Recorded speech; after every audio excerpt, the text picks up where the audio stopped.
Understanding identity ambivalence. Identity ambivalence refers to the ability to hold a flexible, non-fixed perspective on one's identity, allowing for a nuanced and evolving understanding of the self.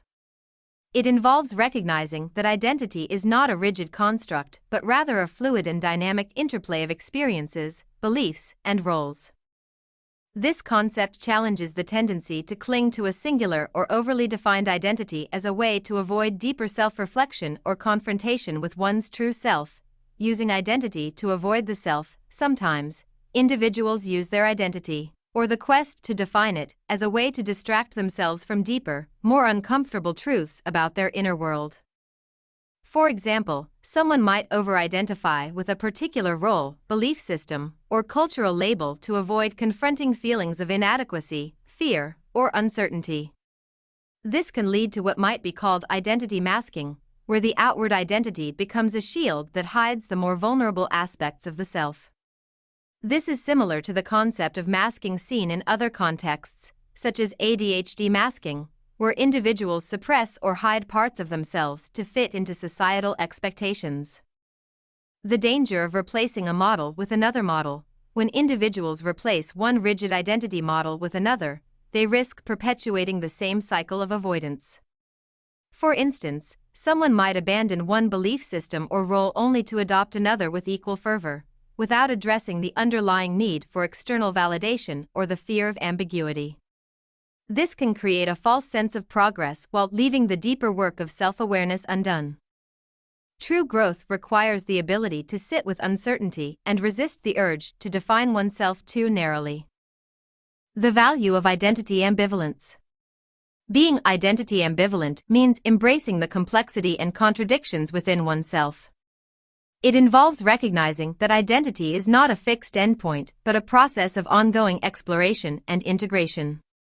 This perspective allows individuals to avoid overattachment to labels. Labels can be helpful for understanding and communicating aspects of oneself, but over-identifying with them can limit personal growth and self-discovery.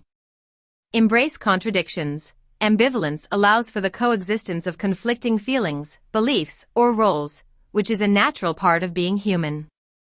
Focus on the self beyond identity. By not clinging to a rigid identity, individuals can turn their attention inward, exploring their values, emotions, and desires on a deeper level. Practical steps to cultivate identity ambivalence. Practice self-reflection. Regularly ask yourself why you identify with certain roles or labels. Are they serving your growth, or are they a way to avoid discomfort? Challenge fixed narratives. Notice when you tell yourself stories about who you are and question their validity. Are these stories helping you, or are they limiting you? Embrace uncertainty. Allow yourself to not have all the answers about your identity. This can be liberating and open the door to new possibilities. Seek inner alignment. Focus on aligning your actions and choices with your core values rather than external labels or expectations. Conclusion. Identity ambivalence is a powerful tool for personal growth. By resisting the urge to overly define or cling to a singular identity, individuals can create space for deeper self-awareness and authenticity. This approach encourages a shift from external validation to internal exploration, fostering a more holistic and integrated sense of self. Understanding the internal sense of self as an unfalsifiable claim. The notion that the internal sense of self is an unfalsifiable claim stems from the idea that our subjective experiences, our awareness of being a conscious, individual entity, cannot be empirically tested or disproven by external observation. This concept is central to discussions in philosophy, cognitive science, and psychology. Let's explore this idea in more depth. What does unfalsifiable mean? An unfalsifiable claim is one that cannot be proven false through evidence or experimentation. In science and philosophy, falsifiability is a key criterion in determining whether a hypothesis is scientifically testable. For example, if a claim is structured such that no conceivable evidence could disprove it, it is considered unfalsifiable. When applied to the internal sense of self, unfalsifiability arises because subjectivity, the experience of self, is internal and personal. No external observer can directly access or measure this experience. While neuroscientists can study brain activity correlating with self-awareness, they cannot confirm or refute the existence of the subjective experience itself. Lack of external evidence, the self is a first-person phenomenon. Even if someone claims their sense of self doesn't exist or is an illusion, their claim still stems from a self-aware perspective, underscoring its circular nature.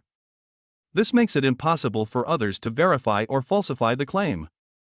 Why is the internal sense of self unfalsifiable? First-person perspective. As humans, our understanding of the self arises entirely from within. It is the I at the center of all our experiences. Since we cannot step outside of our consciousness to objectively examine it, we cannot test whether the self exists or does not exist in an absolute sense. The illusion argument. Some philosophies and neuroscientific theories argue that the self is an illusion. For example, thinkers like David Hume suggested that we are simply a bundle of perceptions with no unifying self. However, even if the self were an illusion, the experience of the illusion itself is undeniable. This makes the claim impossible to disprove. One cannot negate the subjectivity of an experience, even if the experience is misconstrued. Circular reasoning. Any attempt to falsify the sense of self must still be made by a conscious entity, the self, questioning its own existence. This leads to a paradox. The act of doubting the self confirms the presence of a doubter. Implications of the unfalsifiability of the self. Philosophical implications. The unfalsifiability of the self raises questions about the nature of consciousness and reality. Philosophers like René Descartes addressed this in his famous dictum cogito, ergo sum, I think, therefore I am, which suggests that the act of thinking presupposes the existence of a thinker. It also challenges materialist frameworks that attempt to explain consciousness purely through physical processes, as the subjective sense of self does not easily fit into objective, measurable paradigms. Scientific challenges. Neuroscience can explore the correlates of self-awareness in the brain, but it cannot prove or disprove the experience of selfhood. This is known as the hard problem of consciousness, a term coined by philosopher David Chalmers to describe the difficulty of explaining how subjective experience arises from physical processes. Practical questions. The unfalsifiability of the self has implications for ethics and identity. For example, if the self is purely subjective and unverifiable, how do we define personal responsibility, free will, or individuality? Counterarguments and alternative perspectives. Materialist view. Some argue that the self is merely the result of brain processes and has no independent existence. While this may explain away the self as a byproduct of neural activity, it does not falsify the subjective experience of the self. Buddhist philosophy. Certain traditions, such as Buddhism, claim that the notion of a permanent, independent self is a delusion. However, even if the self is an impermanent construct, the experience of impermanence itself affirms the presence of a conscious observer. Postmodernism. Postmodern thinkers argue that the self is a social construct, shaped by language, culture, and relationships.